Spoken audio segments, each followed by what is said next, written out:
വാർത്തയിലേക്ക് ശ്രീനന്ദയുടെ മൃതദേഹം പാലക്കാട്ടെ വീട്ടിലെത്തിച്ചിട്ടുണ്ട്. പൊതുദർശനം അവിടെ പുരോഗമിക്കുകയാണ്. ഉച്ചയോടെ തിരുവില്ലാമല ഐവർമഠം ശ്മശാനത്തിലാണ് സംസ്കാരം ക്രമീകരിച്ചിരിക്കുന്നത്. ശ്രീനന്ദയുടെ വീട്ടിൽ നിന്ന് സച്ചിൻ വള്ളിക്കാട് ചേരുന്നുണ്ട്.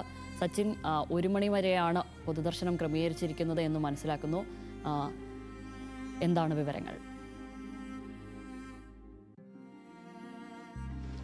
ശ്യാമിലി, തീർച്ചയായും അതായത് പൊതുദർശനം ഏകദേശം തിരക്കൊക്കെ ഒഴിഞ്ഞിട്ടുണ്ട്. എന്നാലും 1 മണിയോടുകൂടെ പൊതുദർശനം അവസാനിപ്പിക്കാനാണ് കുടുംബം തീരുമാനിച്ചിരിക്കുന്നത്. പാലക്കാട് കടമ്പഴിപ്പുറത്തെ വീട്ടിൽ നിന്നും തൃശ്ശൂർ ജില്ലയിലെ തിരുവില്ലാമല പാമ്പാടി ഐവർ മഠത്തിലാണ് സംസ്കാരം നടക്കുക. ഇന്ന് രാവിലെ 11 മണിയോടുകൂടിയായിരുന്നു ശ്രീനന്ദയുടെ മൃതദേഹം കർണാടകയിൽ നിന്നും പാലക്കാട്ടെ കടമ്പഴിപ്പുറത്തെ വീട്ടിൽ എത്തിച്ചത്. തുടർന്ന് നിരവധി ആളുകളാണ് ശ്രീനന്ദയെ അവസാനമായി ഒരു നോക്ക് കാണുവാൻ വേണ്ടി കടമ്പഴിപ്പുറത്തെ വീട്ടിൽ എത്തിയിട്ടുള്ളത്.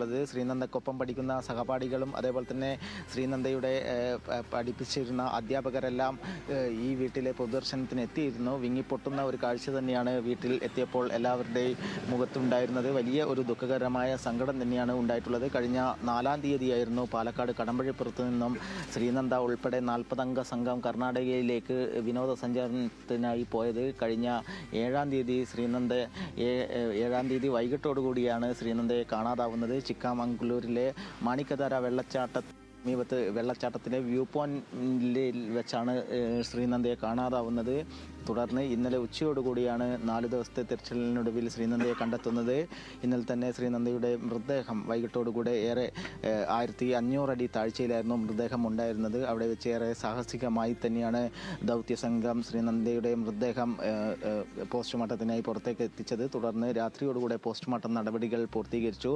പോസ്റ്റ്മോർട്ടത്തിൻ്റെ പ്രാഥമിക ഒരു നിഗമനം നിലവിൽ വീഴ്ചയിലുണ്ടായ തലക്കേറ്റ ക്ഷതമാണ് മരണകാരണമെന്ന് കണ്ടെത്തിയിട്ടുണ്ട്. അതിനാൽ തന്നെ ദുരൂഹത ഇല്ല എന്ന് ശ്രീനന്ദയുടെ കുടുംബവും ഇന്ന് രാവിലെ ന്യൂസ് മലയാളത്തോട് വ്യക്തമാക്കിയിട്ടുണ്ട്. എന്തായാലും വലിയൊരു തീരാ ദുഃഖമായി ശ്രീനന്ദ മാറിയിരിക്കുകയാണ്. കാരണം നാട്ടിലെ ഒന്നാകെ കലാകായിക രംഗത്തെല്ലാം വലിയ രീതിയിലുള്ള മികവ് പുലർത്തിയിരുന്ന വിദ്യാർത്ഥി കൂടിയായിരുന്നു ശ്രീനന്ദ. SLC പരീക്ഷ എഴുതി പരീക്ഷാ ഫലത്തിനായി കാത്തിരിക്കുകയായിരുന്നു.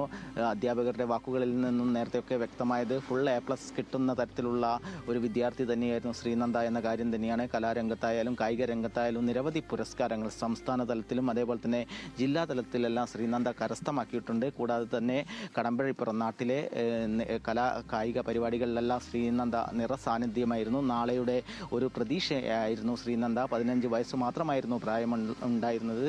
രോഹിണിയുടെയും അതേപോലെ തന്നെ രമേശിൻ്റെയും മകളാണ് ശ്രീനന്ദ. ഒരു സഹോദരൻ സച്ചുവുമുണ്ട്. എന്തായാലും വീട്ടിൽ മൃതദേഹം എത്തിച്ചപ്പോൾ വലിയ ഒരു ദുഃഖത്തിൽ തന്നെ നാടൊന്നാകെ ഒഴുകിയെത്തി പ്രിയപ്പെട്ട ശ്രീനന്ദയെ കാണാൻ വേണ്ടി.